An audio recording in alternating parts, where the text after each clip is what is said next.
on cardiac outputs. Here are the learning objectives.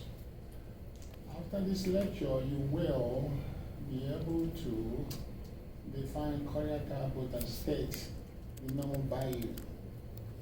There are two ways to measure cardiac output: define stroke volume, define preload, afterload, and contractility. Know the factors that can increase or decrease, that's what I should say, cardiac output. Define ejection fraction, know how to calculate cardiac output and oxygen consumption using the Fick equation. Now it says that cardiac output is the amount of blood pumped out from the heart. In 1 minute, we've already talked about that. Okay. Usually measured in liters per minute. Normally, the right output is equal to the left output. Whatever you return to the right side is what is going to get pumped out from the left side. So they're always equal, unless you have some kind of problem. Normal value for cardiac output is 48 liters per minute. Okay? And then, or actually I should say the range of normal. What they really call normal is 5 liters per minute. Stroke volume, on the other hand, is the amount of volume that is pumped out from the heart, from the ventricle in 1 beat. Okay? And number for that is 60 to 130 milliliter per beat. Now here is a mathematical relationship between stroke volume and heart rate. It says that the stroke volume times heart rate equals cardiac output. So looking at that formula, it means then that you have 2 ways to increase cardiac output. It's either that you are increasing the stroke volume or you are increasing the heart rate. So usually what happens is that when somebody doesn't have enough intravascular volume, they are dehydrated, for instance. Okay. Their heart rate should go up, because that's another way for them to make up their cardiac output. On the other hand, if you have a lot of intravascular volume, then your heart doesn't have to beat very fast. Okay?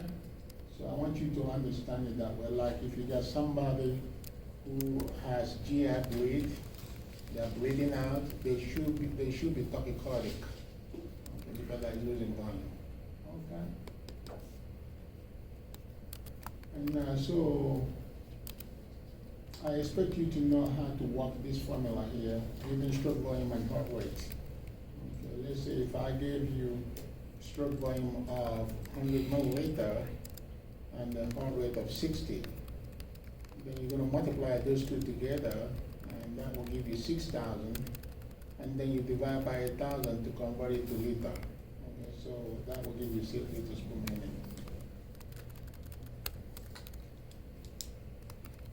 Also, we've talked about these 3 here, and each one of them affects the cardiac output.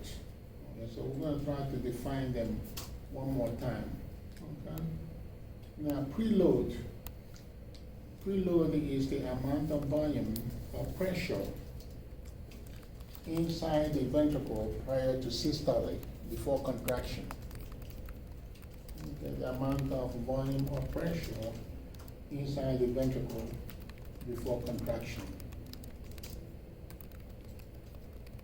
The higher the preload, the higher the cardiac output.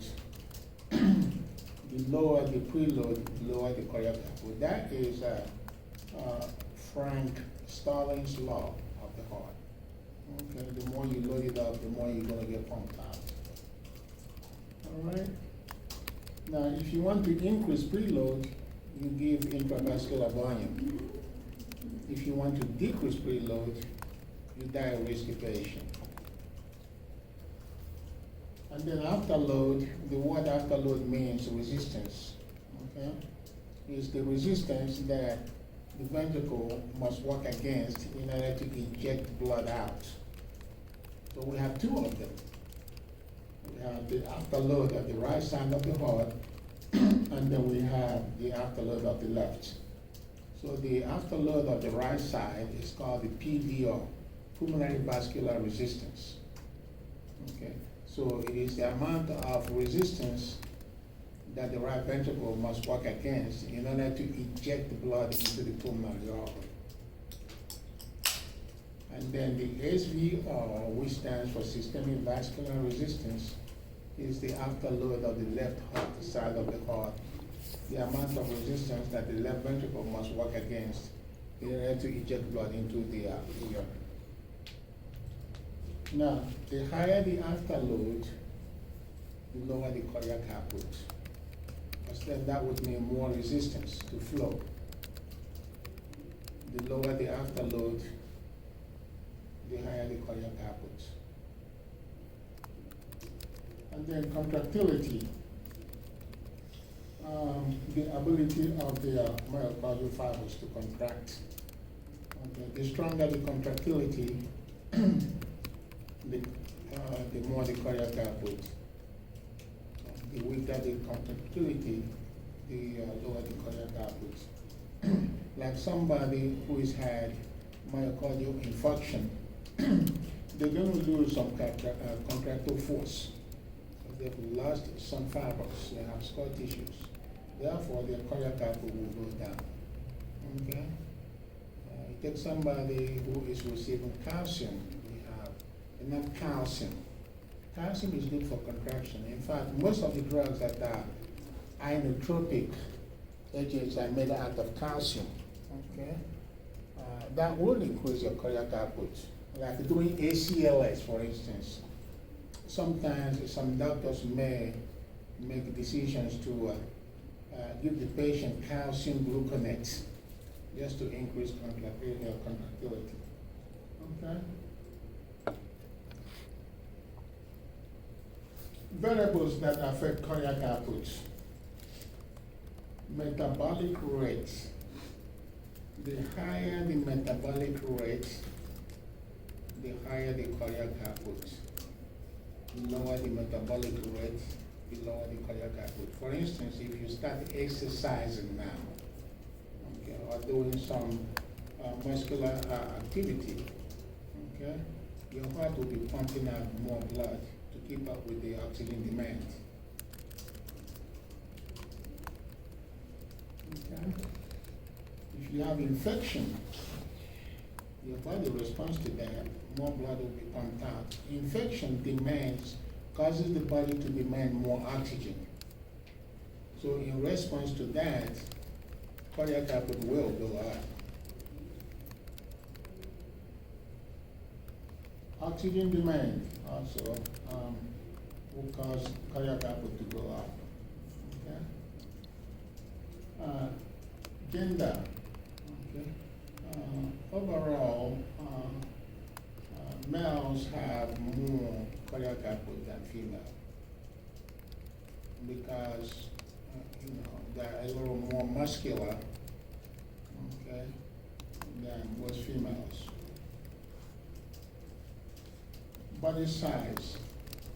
The bigger a person you are, the more cardiac output. If you're very small, you have low cardiac output. Age. Okay. The older you get, the less your cardiac output, because then you wouldn't be having a lot of muscular activity. You're sitting in one place, And then if you're very young, have a lot of running around to do and increase muscular activities, and then you're going to have higher cardiac outputs. Any questions about that?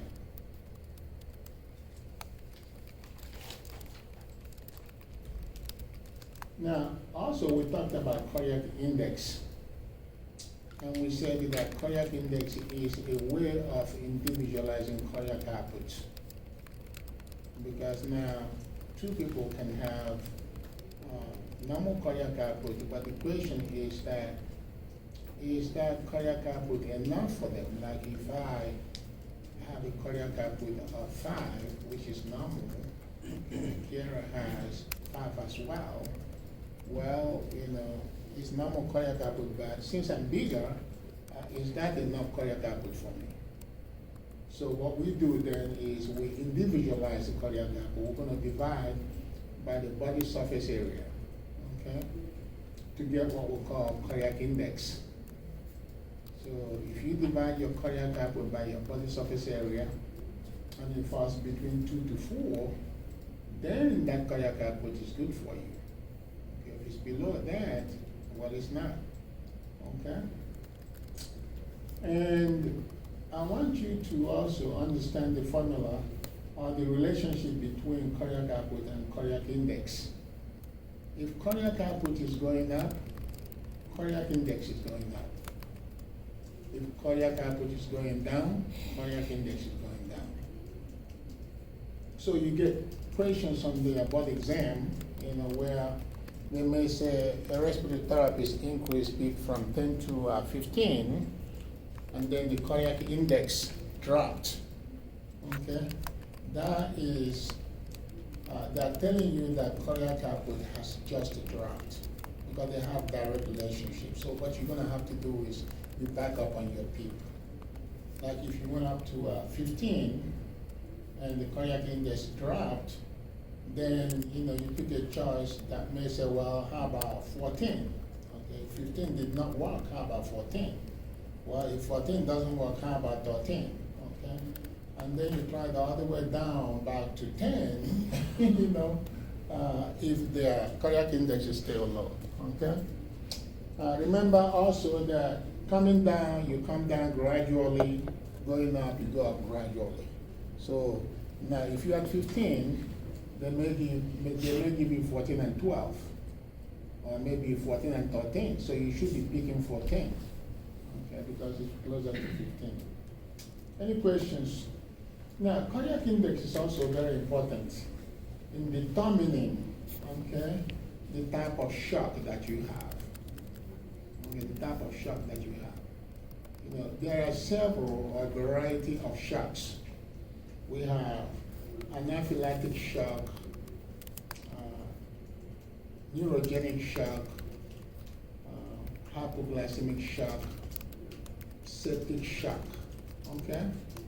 But the bottom line is no matter what type of shock that you are talking about, the bottom line is the blood pressure is low. In fact, shock means that you have low blood pressure, period. Okay?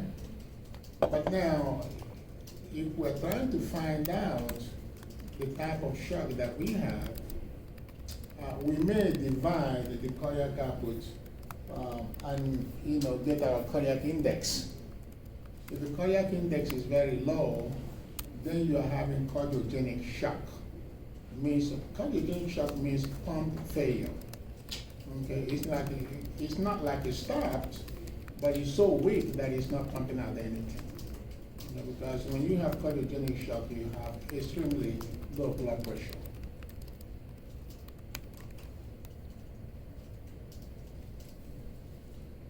Fick method of cardiac output determination. This is one of the ways that you can measure cardiac outputs. Okay. This method is the standard method against which other methods are tested. Okay. They use this a lot in the cath lab and research lab. Okay. Not commonly used at the bedside. What we like to use at the bedside is the Swan-Ganz catheter when you do the thermodilution. Okay. Basically, what they are doing here is measuring the patient's oxygen consumption. Okay, how much oxygen is a patient using in 1 minute? Okay, oxygen consumption. A normal oxygen consumption is like 250 milliliter per minute. That's normal oxygen consumption. Okay? So if you're consuming too much oxygen, something is going on. Maybe you have infection. Okay? So they measure that there is something called metabolic clot.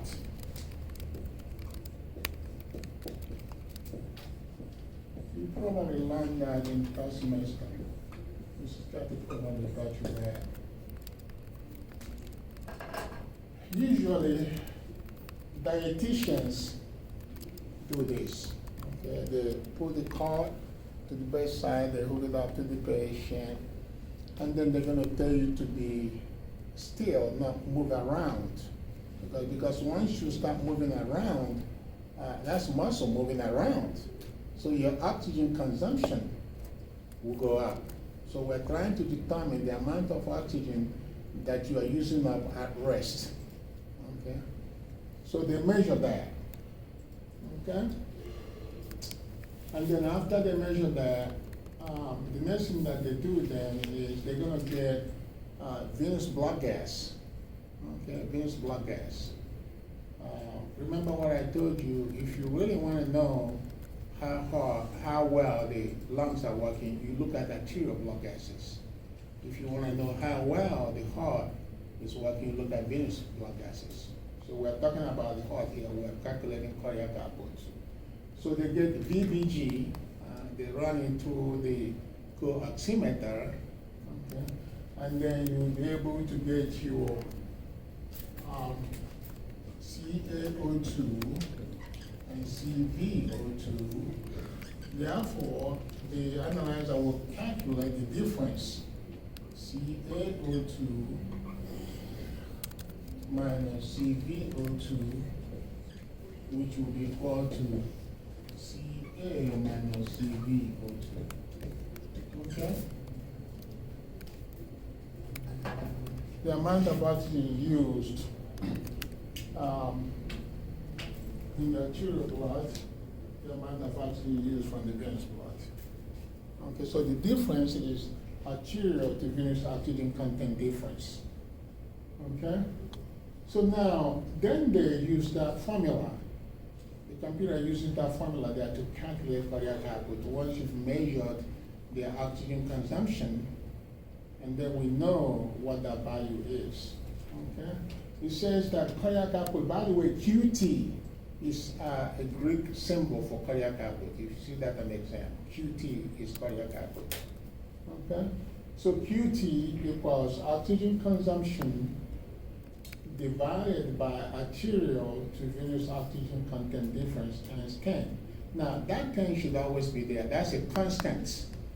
What the 10 does is to convert the rest of the units to volume percent. Volume percent. For instance, the oxygen is in milliliter per minute, okay? And then the arterial to venous oxygen content is already in volume percent, but we have to put everything in volume percent by multiplying by 10. Okay? So this is called the Fick equation. The Fick equation. Okay? So now we are going to do one here. Now, first of all, let's do normal plus normal equals normal. Okay? Let's say that I have normal oxygen consumption of 250. That's normal. Normal arterial to venous oxygen content difference is 5. Because remember, this is 20, perfect, and this is 15. So normal is 5, but the range for this is 4 to 6. Okay? So now, we'll put 5 here, times 10. So we got 250 divided by 50, which is 5 liters per minute. That's normal cardiac output. The range of cardiac output is 4 to 8. Okay?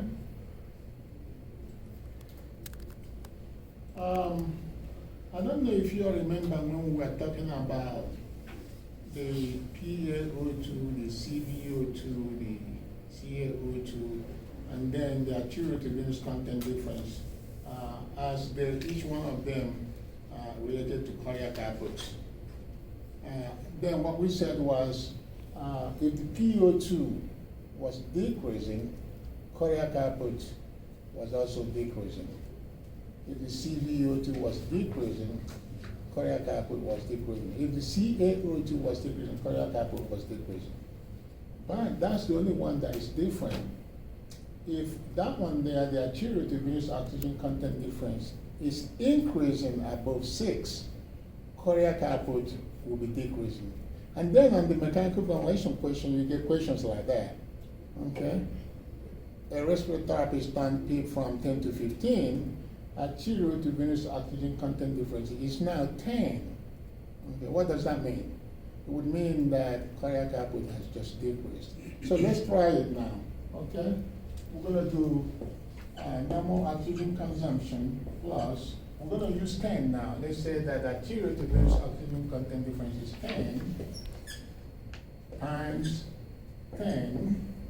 So what we got is 250 divided by 100, and my cardiac output is 2.5. Now you can see now that cardiac output has decreased. Okay, but now if I use it's 4 to 6, if I use 6 here, so I'll be dividing 250 by 60. That would be what? Close to 4, right? Yeah, close to 4. So just remember that if that number goes above 6, it means that cardiac output has just dropped. Okay? All right, so one trick that they play on the exam now is, let me tell you what we got here. So you gotta look out for this. They want you to calculate cardiac output using the Fick equation,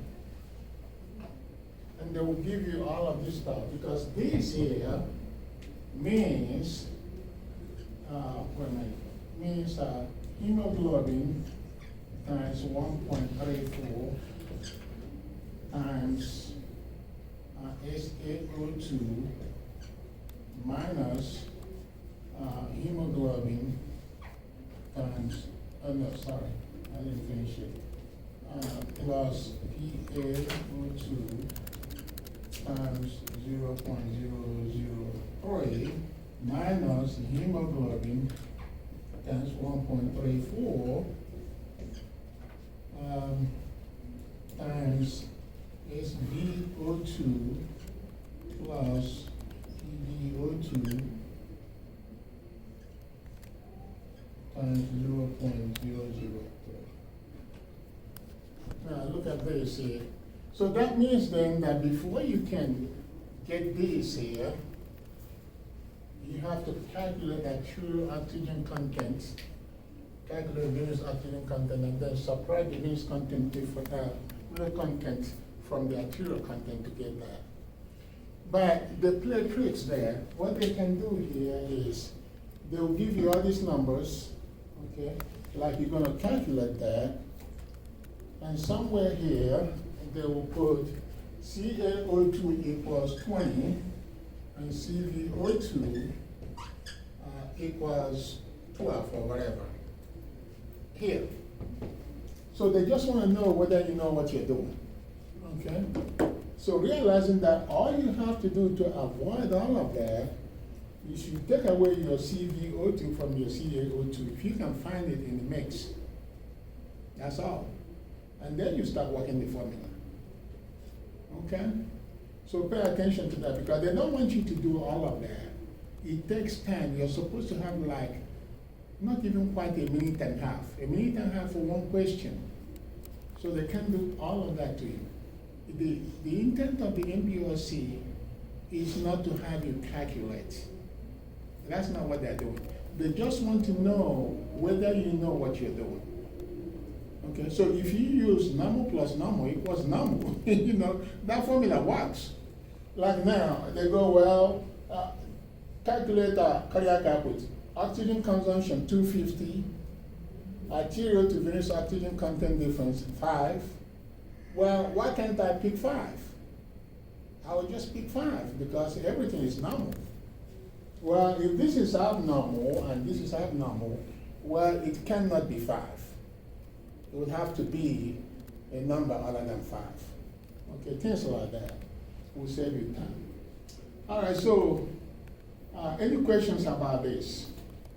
Okay, let's just work this and see what we got so that you know in case you decide to do that on the exam, but I just can't imagine that.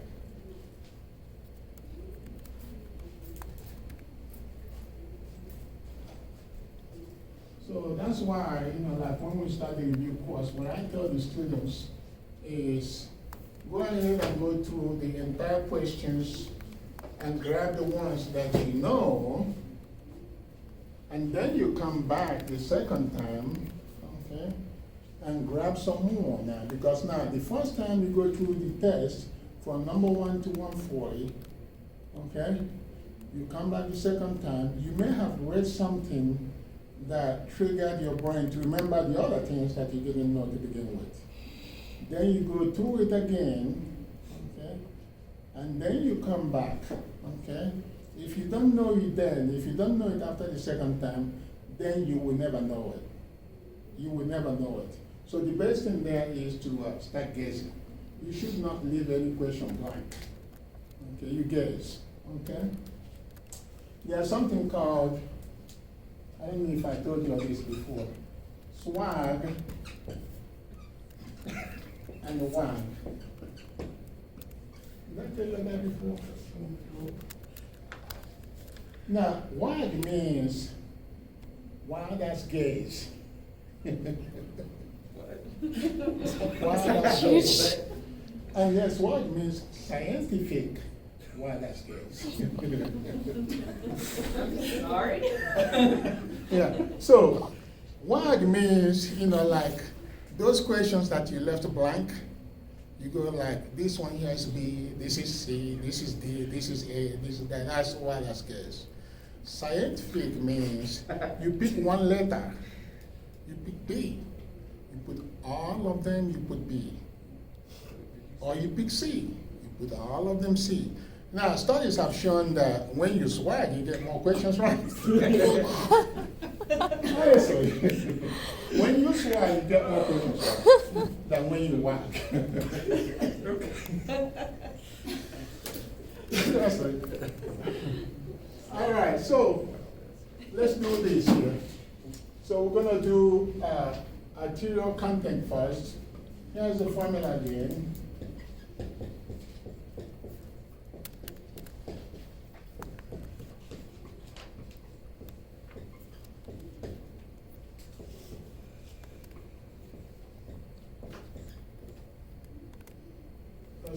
Somebody needs to get their calculator out.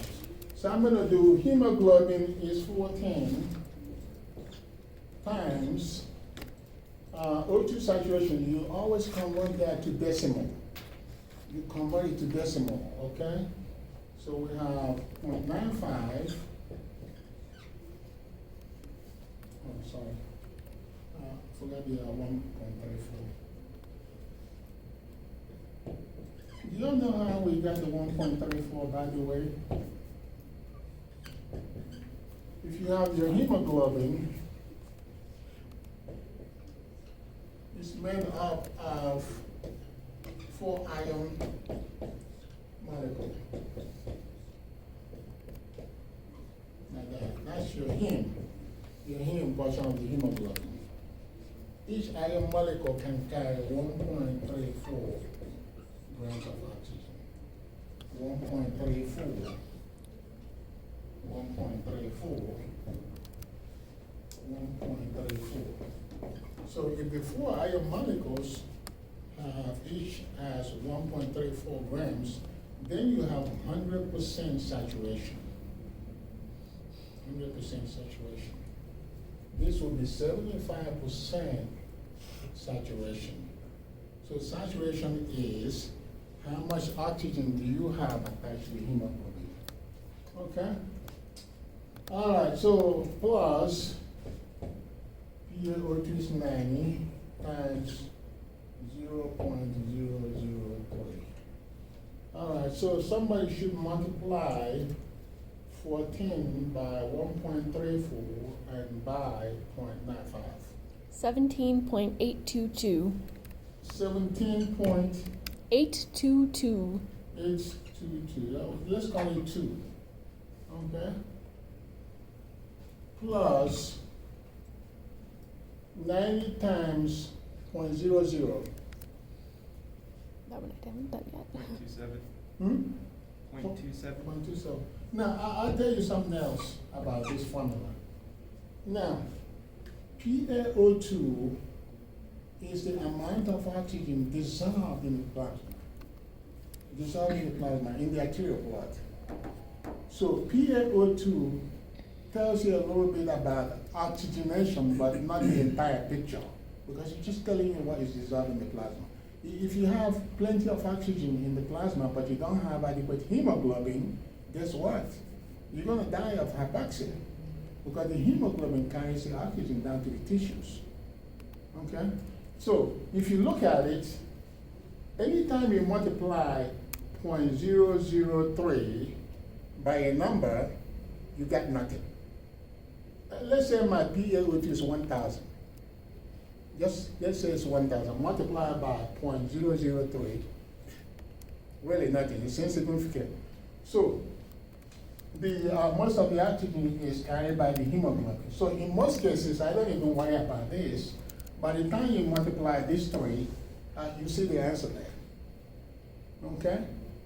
All right, but let's go ahead and add it together. So we're going to add 17.82 and 0.27. There you go. That is 18.09. 18.09. So now we got our CaO2. Okay? So now we're going to calculate the CvO2. Amount of oxygen dissolved in the venous blood. And then it's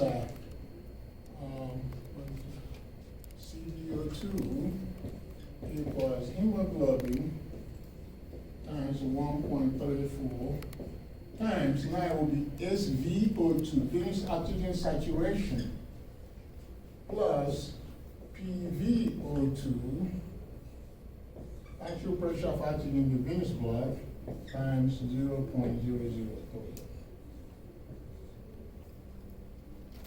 And we'll go 14 times 1.34 times SvO2 is 75.75 plus PvO2 is 45 times 0.003. Okay, Diego, you ready? 14 times 1.34 times 0.75. 14.07. 14.07 plus 45 times 0.003. 0.135. 1.125? 135. 1.3. Well, let's make it just 0.4 then. Then we add it together, so we got 1 there, 2.14. So that's CvO2. And now we're going to calculate our arterial to venous oxygen content difference, which is 18 point, just what's the time for me to, how long it's taking me to do this?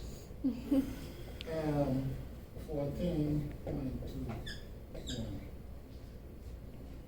So what's that?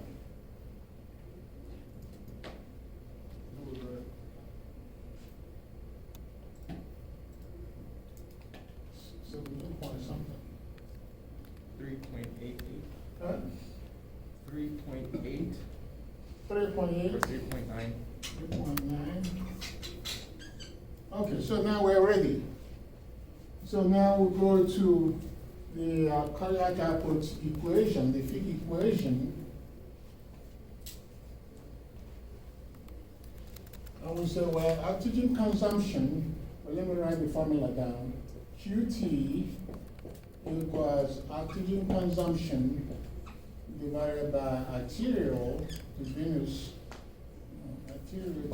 oxygen content difference times 10. So oxygen consumption is 250 on top, divided by 3.9 times 10. So basically we're dividing 250 by 39, right? What's 250 divided by 39?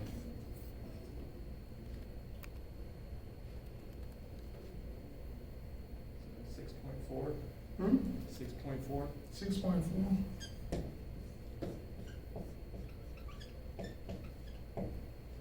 Okay, so the cardiac output is 6.4 liters per minute.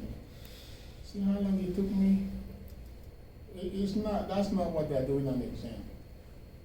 They don't want you to do this. If you pay attention, it makes voting easy, you know, because they really want you to work this.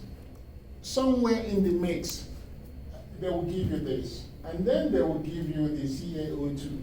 It's there. You just gotta know that to get this, you have to subtract the two of them. That's all. And then you move on. Okay? Can everybody do this? You understand what everything means? All right.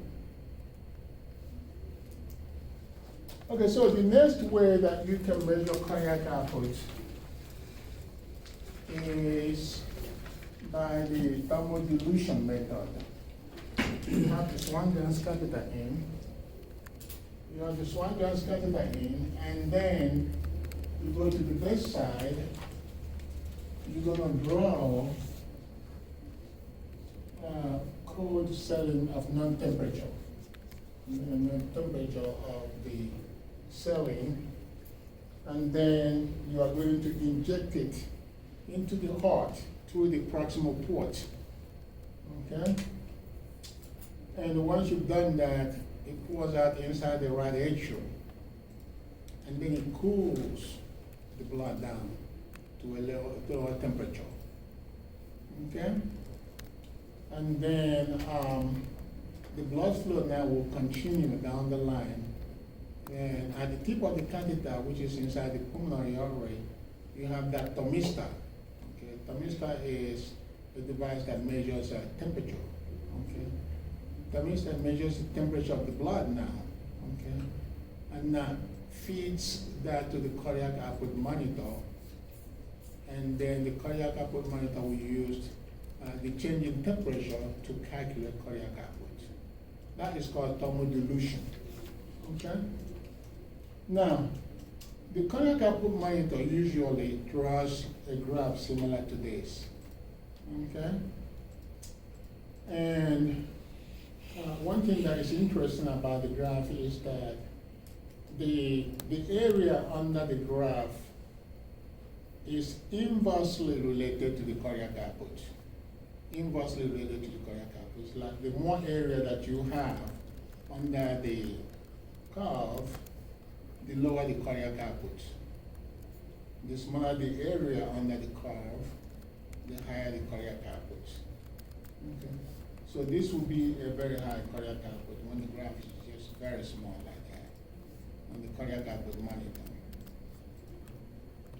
And this will be a very low cardiac output. Okay? So the area under the curve is inversely related to the cardiac output. If you go to the cath lab, you'll see this a lot. Okay? If a patient has Swan-Ganz catheter put in before they arrive at the cath lab. Causes of decreased cardiac output. What are the things that can cause cardiac output to decrease? Well, under poor left ventricular filling, we have arrhythmias. You're going to have to be able to have good contraction, adequate contraction, strong contraction, okay, to pump the blood out. And that means that you're going to get electricity to depolarize the myocardium from the normal source of it. It's supposed to be that the electricity will come down from the AC node and travel down to the AV node left and right bundle branches, and then the Purkinje fibers. That's what is going to give you good contraction, okay? If not, then you're gonna have low cardiac output. If you're having PVCs, for instance, and you are not being treated for it, you're gonna have low cardiac output and low blood pressure, okay? Because that's abnormal contraction of the heart, okay? Hypovolemia, okay? You have to have enough volume to pump out. If you're dehydrated, you have low intravascular volume. Even if your heart is pumping, the hardest, there's nothing to pump out. So your cardiac output will go down. Remember, we talked about stroke volume and heart rate. So in this case now, your stroke volume will be low, okay? And consequently, your cardiac output and your blood pressure will go low.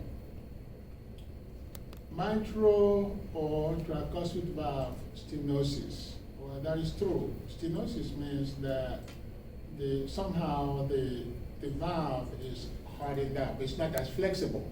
The older you get, the more calcium deposits on top of the valve. That makes it very rigid. I mean, it's natural. The older you get, the more calcium deposit that you have on top of the valve. So now, because the valves are not as flexible, okay, on the left side, you wouldn't have enough blood going from the left atrium into the left ventricle to be pumped out. And then on the right side, you wouldn't have enough volume going from the right atrium into the right ventricle. Remember, it's the same volume that is going to come around to the other side, okay? Cardiac tamponade, I talked about that. Cardiac tamponade is when you have pressure around the heart that is greater than what the heart needs to pump out with. Like on the right side, the right ventricle, 25/0. During contraction, that is the pressure in there. But now, if a patient has had pneumothorax, or maybe they have fluid build up around their heart that is causing the pressure to go over 25, okay, then that would be tamponade of the right heart. Okay, tamponade will decrease cardiac output because the heart is pumping against resistance.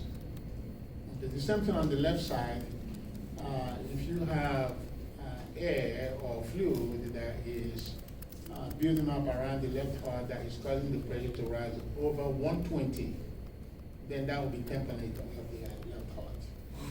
Okay? If it is air, we can use a chest tube to get it out. If it is fluid, then we got to draw the fluid out.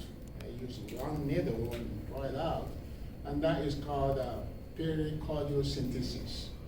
Pericardiocentesis. Okay. All right. So another thing that can cause cardiac output to decrease is inadequate left ventricular ejection. Well, we have coronary artery disease, high cholesterol, plaque build up inside the artery. We're talking about resistance here because they will decrease the lumen of the blood vessel.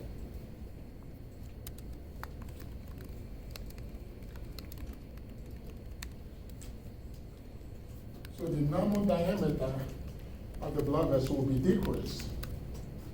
Okay? So the heart pumping out cannot pump out enough volume. Okay? When resistance goes up, flow goes down. Okay? We have increase after load. Okay? Some of that resistance there, like you have tumor inside the blood vessel or whatever. Okay, blood clots, those kind of things will cause increase after load. Okay. Mitral valve insufficiency. Okay, that will cause it as well. Mitral valve insufficiency. That means that the valve is not closing up really well during contraction. It's supposed to line up now. If it doesn't line up really good, we have what we call prolapse. Mitral valve prolapse. It didn't line up very well. So when the pressure goes up really high inside the left ventricle, that blood will regurgitate from there back into their left atrium. So you have less blood now inside the left ventricle that will be pumped out. And that is less cardiac output because your stroke volume will be low. Any questions about that? Some drugs can do it. Okay. If you give a patient a negative inotropic agent, that will slow down the strength of myocardial contractions. There's one called Nopes.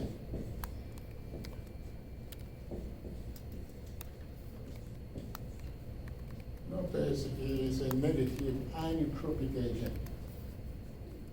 Patient receives that slows down, okay, the strength of their heart. Metabolic disorders, yeah, that will do it as well. Metabolic disorders will do it. So it's either you have high metabolism or you have low metabolism. Some people have low metabolism, and usually they gain a lot of weight. You have people that have fast metabolism, they lose a lot of weight. Okay?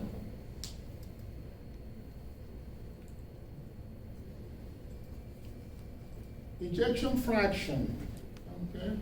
Ejection fraction is the percentage of blood pumped out from the ventricle or from the heart, okay, in one beat. The percentage of blood pumped out from the heart in one beat. So now let me draw this as my heart. I know that nobody will actually have a square heart, you know, but I'm going to draw it anyway. Right, Ashley? Yeah. I've never seen somebody with this type of heart before. But this is the right ventricle. This is the left ventricle. Okay, now let's say now that at the end of diastole, the left ventricle filled up with 100 milliliter of blood. That's my preload, the amount of blood there before contraction. But when it pumps the blood into the aorta, it only pumps out 25 milliliter out of the 100 that it got filled up with. So my ejection fraction is 25%. If it pumps out 50 milliliter, my ejection fraction is 50%. If it pumps out 75 milliliter out of the 100, my ejection fraction is 75%. Look, ejection fraction is never 100%. Never. Normal ejection fraction is 64 to 75%. If you can pump out 64 to 75% of what the chamber got filled up with, then that's normal heart function. Okay? There has to be some volume left in there, okay, that will build your diastolic pressure. The amount of volume in there when the valve closes is what builds your diastolic pressure. The more volume that didn't get pumped out, the higher your diastolic pressure will be. Okay? All right, so now, factors affecting ejection fraction. Okay? What will cause the chamber to pump out most of the blood that it got filled up with? How about contractility?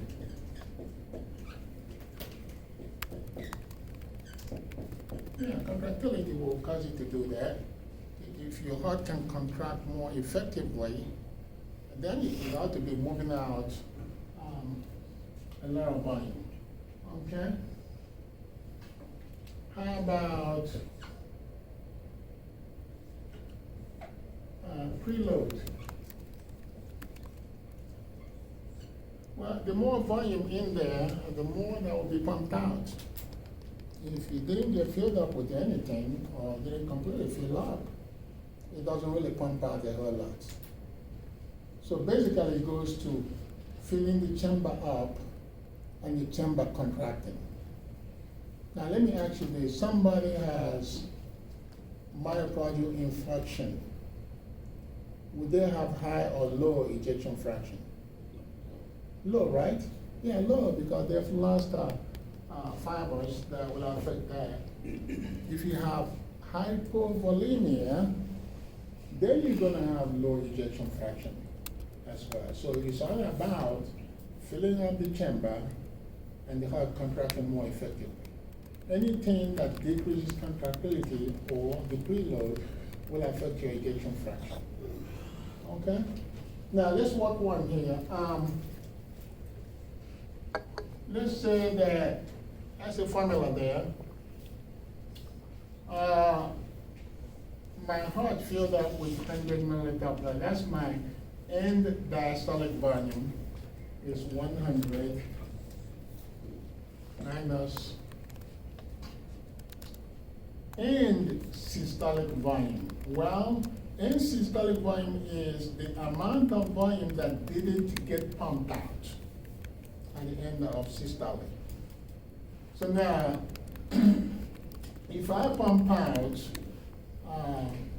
75, for instance, then what is left in there is 25. That's my end systolic volume.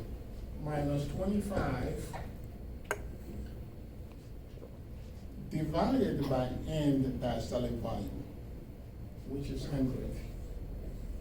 So that comes out to be 75%. Okay?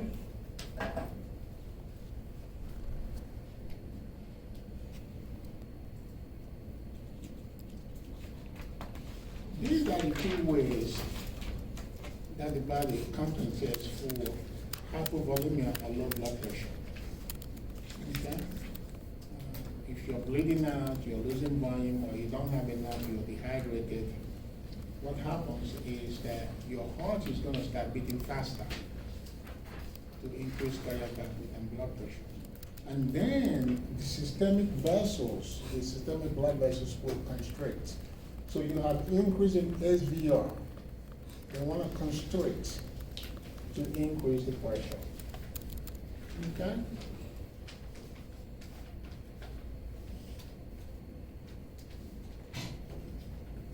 Now let's review here. What is normal cardiac output? 48. What's normal cardiac output? 5. 5, right? Now be careful on the exam now. You know, they ask you, what's normal CO2? And then you go, well, you know, 35, no. 45, no. It is 40. What's normal pH? Anybody? 7.4. 7.40, there you go. Okay, but now, what's acceptable pH? It will be anything between 7.35 to 7.45 or than 7.40. The same thing holds for the CO2, the PO2, and the backup. What's normal PaO2? 90. 90, right in the middle. Yeah, acceptable is 80 to 100, and then backup is 24. Okay? During the thermodilution procedure, which port of the Swan-Ganz catheter is used? The proximal port. The proximal port opens up in the right atrium. Then two things that can cause cardiac output to increase. How about Increase. exercise? Any kind of movement. High metabolism. Oxygen demand. Okay? And then two things that can cause cardiac output to decrease. Well, exactly the opposite. When you're sitting still, not moving around, okay? And low metabolic rate. Plenty of oxygen. What is ejection fraction? Let's say if a nurse comes to you and say, Brian, can you tell me what ejection fraction means again? What are you going to tell them? So it's He said, well, it's a percentage of blood that is pumped out from the ventricle. Okay. The heart never pumps out everything that they got filled up with. All right, so